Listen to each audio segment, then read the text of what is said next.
আল কোরআন যদি পরিপূর্ণ জীবন ব্যবস্থা হয়ে থাকে তাহলে হাদিস কেন? খুবই হাস্যকর একটা বিষয়, আমাদের সমাজে অনেকের মুখে এখন আজকাল এগুলো শোনা যায়। কোরআন যদি পরিপূর্ণ হয় তাহলে হাদিস কেন? কোরআন পরিপূর্ণ, কোরআন হলো মূল পাঠ, এটার ব্যাখ্যা গ্রন্থ হলো হাদিস।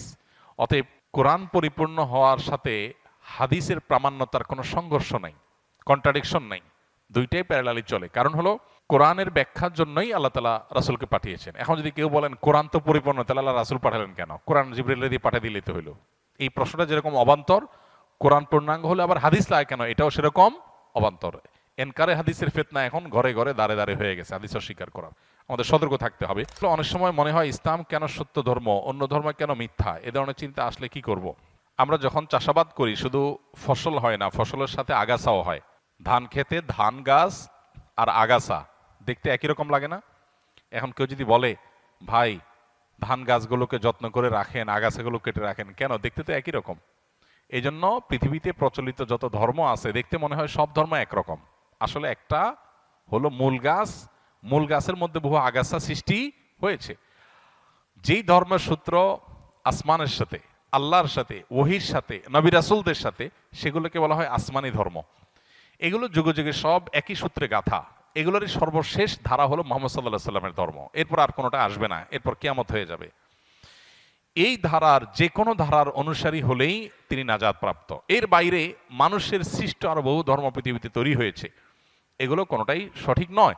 এখন আমরা ওই যে আগাছা এবং মূল ফসল সম্পর্কে ধারণা না থাকার কারণে আমাদের কাছে দেখে এক মনে হয়, যে ধান গাছ আর আগাছার পার্থক্য জানে না তার কাছে সব এক মনে হয়, কিন্তু যে পার্থক্য জানে তার কাছে এক মনে হবে না। একটা হবে মূল গাছ, আর হলো আগাছা সৃষ্টি হয়েছে। আসমানি ধর্ম, এটার ধারা শুরু হয়েছে কখন? আদম আলাইহিস সালাম থেকে শুরু করে নূহ আলাইহিস সালামের সময় এটার দ্বিতীয় ধাপ শুরু হয়েছে।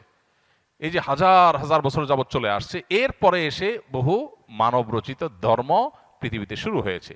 অতএব এগুলোর ভিতরে কোনটা আল্লাহর মনোনীত আর কোনটা আল্লাহর মনোনীত না, এটা বোঝাটা হলো গুরুত্বপূর্ণ। আল্লাহ কোরআনে বলেছেন না দিন ইনদাল্লাহিল ইসলাম, আল্লাহর কাছে একমাত্র মনোনীত দিন হলো ইসলাম। ওয়া মান ইয়াবতাগি গায়রাল ইসলামি দীনান ফালান ইউকবালা মিনহু, আল্লাহ বলেছেন যে ব্যক্তি ইসলাম ছাড়া অন্য কিছু আল্লাহর কাছে ধর্ম হিসাবে নিয়ে আসবে, অ্যাকসেপ্টেড হবে না। এজন্য আমাদের ইসলাম সম্পর্কে জানতে হবে এবং মানব রচিত দিন বা ধর্মগুলো সম্পর্কে আমাদের জানতে হবে, তাহলে ইনশাআল্লাহ ধোঁয়াশা দূর হবে। এবছরের হজ ব্যবস্থাপনার অনেকে প্রশংসা করেছেন। আপনার অভিজ্ঞতা এবং আগামী বছর যারা হজে যাবেন তাদের উদ্দেশ্যে কিছু বলবেন। আলহামদুলিল্লাহ, এটা সত্য যে এবছর সৌদি আরবের কর্তৃপক্ষ তাদের হজ ব্যবস্থাপনাকে তারা অন্য যে কোনো বছরের চাইতে ভালো করেছেন। এটা সত্য, আমার চোখেও সেটি ধরা পড়েছে। এমনকি হজের যে দুইটা পার্ট, বাংলাদেশ পার্ট, সৌদি আরব পার্ট, উভয় পার্টের ব্যবস্থাপনাই বেশ ভালো ছিল। বাংলাদেশ পার্টির ব্যবস্থাপনা অবশ্য বেশ কয়েক বছর ধরেই ভালো হচ্ছে। বিগত আমলের শেষের দিকে এসে হজ ব্যবস্থাপনা তুলনামূলকভাবে ভালো হয়েছে, যার কারণে এক সময় প্রচুর পরিমাণে মানুষ হজের টাকা জমা দিয়ে প্রতারিত হতো, যেতে পারতো না, হজ ক্যাম্পে গিয়ে কান্নাকাটি করে ফিরে আসতে হতো। এই দৃশ্যগুলো আর এখন দেখা যায় না বেশ কয়েক বছর যাবত, এটা ভালো। তো তার মধ্যে আবার এই বছর আলহামদুলিল্লাহ তুলনামূলকভাবে হাজিদের হয়রানি অথবা পেরেশানি তুলনামূলকভাবে কম হয়েছে বিগত বছরগুলোর সাথে কম্পেয়ার করলে। আর সৌদি আরবের পার্ট যেটা, ওখানকার যে হজের কার্যক্রম, সেটা আলহামদুলিল্লাহ সৌদি সরকার তুলনামূলকভাবে বিগত যে কোনো বছরের চাইতে বছর খুব ভালোভাবে হ্যান্ডেল করেছে, যার কারণে ভোগান্তি কম হয়েছে।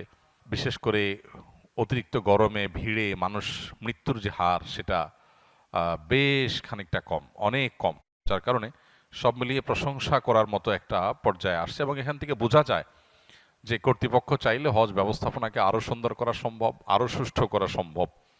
তো আমরা আশা করব সেটা তারা অব্যাহত রাখবে এবং হজ যদিও কষ্টকর একটা সফর, তারপরও এটা যেন তুলনামূলকভাবে মানুষের জন্য কম কষ্টের হয়, তুলনামূলকভাবে মানুষের জন্য যেন সহনীয় হয়, সেই জন্য তারা যথাযথ ব্যবস্থা গ্রহণ করবেন। তারা আন্তরিক হলে এবং সিরিয়াস হলে আসলে আরও অনেক ডেভেলপমেন্ট করা সম্ভব। আল্লাহ তাদেরকে সেই তৌফিক দান করুক, আমরা দোয়া করি।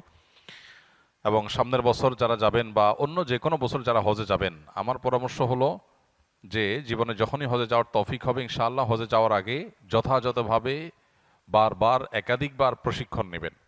যত বেশি প্রশিক্ষণ নেবেন, জানবেন, শিখবেন এবং সময় দিবেন, তত বেশি ইনশাআল্লাহ হজটা সুচারুরূপে সুষ্ঠুভাবে সুন্দরভাবে সম্পন্ন করা সম্ভব হবে। আমরা অনেকেই সরাসরি হজে চলে যাই, প্রপার ট্রেনিং বা প্রশিক্ষণ নেই না। এর ফলে যেটা হয় যে দুঃখ নিয়ে আমাদেরকে ফিরে আসতে হয়, কারণ দেখা যায় বড় বড় মেজর মেজর ভুল করে আমরা চলে আসি।